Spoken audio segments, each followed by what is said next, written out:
Alors, festival de musique de la région de Maniwaki qui a tourné au drame. Voyez ce jeune homme, 19 ans seulement, Yves, qui serait mort donc d'une overdose. Selon nos informations, les premiers intervenants lui ont même administré 2 doses de naloxone pour tenter de le sauver.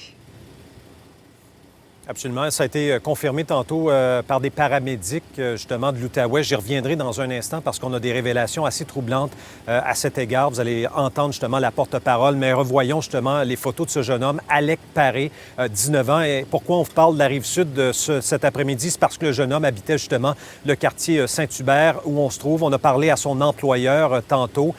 Et puis, il est évidemment très désolé d'apprendre le décès du jeune homme. Vous savez, Alec avait vécu quand même un drame dans sa vie. Il y a à peine un an, il avait perdu sa mère qui était morte d'un cancer fulgurant. Eh bien, en fin de semaine, il se trouvait dans le petit village de Casabazoua. Vous allez voir une carte apparaître à l'écran, Marie-Christine. Je vous dirais, c'est à peu près une quarantaine de kilomètres au sud de Maniwaki. Et puis, il participait donc à un festival qui s'appelle Valhalla Sound Circus. On en était à la 8e édition de l'événement. Et selon nos informations, effectivement, le jeune homme, donc, qui aurait consommé de la drogue sur place. Il y a des premiers répondants, d'une part, qui sont intervenus auprès de lui. Il a rapidement été conduit d'urgence à l'hôpital de Maniwaki. Son décès a été constaté sur place. Évidemment qu'il y a une autopsie qui sera menée afin d'établir les circonstances exactes entourant la mort de ce jeune homme de 19 ans. Et entre-temps, il y a cette enquête également de la Sûreté du Québec qui est présentement menée. Alors, ça soulève des questions, vous l'avez dit d'entrée de jeu, sur la sécurité. Est-ce qu'il y a des fouilles adéquates qui ont été faites justement auprès des jeunes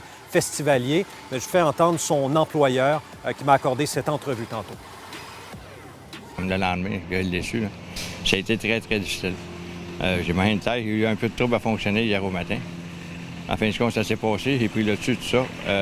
Moi, je l'ai appris drôlement parce que j'avais essayé de rentrer en contact avec lui mardi matin parce qu'il était censé être au travail.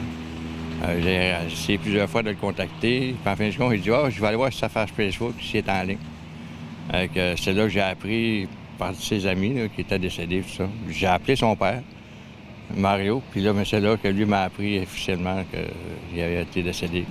Il trouvait ça très, très dur. Il était très attaché à sa mère, puis le fait que le cancer a été virulent et décédé prématurément, ça a été très, très difficile. Il l'a pris très, très dur. Il vous en a parlé justement de sa douleur? Il m'en a parlé un peu, qu'il avait du trouble avec ça, qu'il prenait de la drogue un peu. Là, il avait arrêté, il suivait des traitements, puis ça, il avait arrêté, il voulait repartir. Il me parlait de certains projets qu'il avait, là, il voulait retourner à l'école en septembre. 19 ans seulement, c'est tellement triste, Yves. Et un élément troublant aussi, vous avez appris que les paramédics n'avaient pas été avisés de la tenue de cet événement-là? Oui, bien, ce qu'on comprend de la plupart des festivals de cette ampleur au Québec, où on retrouve justement une abondance de jeunes et on pense qu'il peut y avoir justement consommation de drogue, habituellement, les promoteurs vont contacter au moins des paramédics pour leur dire, bien, soyez là par mesure préventive. Mais dans ce cas-ci, je vous confirme, pour avoir parlé au cours des dernières minutes avec la porte-parole, justement, des paramédics de l'Outaouais, Mme Daou, elle me confirme que jamais elle n'a reçu ce coup de fil de la part des promoteurs afin d'être là par mesure préventive. Je vous fais tout de suite entendre un extrait de l'entrevue que j'ai réalisée avec elle.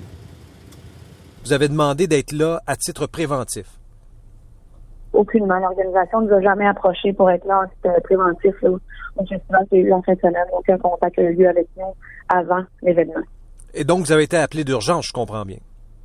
Absolument. On a été appelé au moment où est-ce que les appels ont rentré, donc dans un appel logé au 911 normalement, comme tout le reste de la population. Là, vous dites les appels parce que je pense qu'il n'y a pas juste un jeune homme qui a été intoxiqué. On a un décès, je crois, mais il y a d'autres jeunes hommes qui ont été et jeunes femmes qui ont été intoxiqués.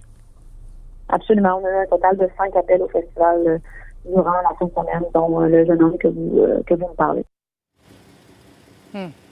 Alors, c'est quand même pas rien, Marie-Christine. Les paramédics de l'Outaouais ont reçu 5 appels, dont un jeune homme, Alec Paré, décédé. Et selon nos informations, il y a une autre jeune femme qui, elle, s'est retrouvée en arrêt respiratoire. On l'a sauvée. Il y a 3 ou 4 jeunes hommes et jeunes femmes qui ont connu des épisodes psychotiques en raison, nous dit-on, selon nos sources, de consommation de drogue. Alors, il y a beaucoup de questions à poser aux promoteurs qui ne retournent pas nos appels ni nos courriels. On va aller directement à leur rencontre pour avoir des réponses claires. Voilà, Marie-Christine. On vous retrouve un peu plus tard cet après-midi, Yves. Merci beaucoup.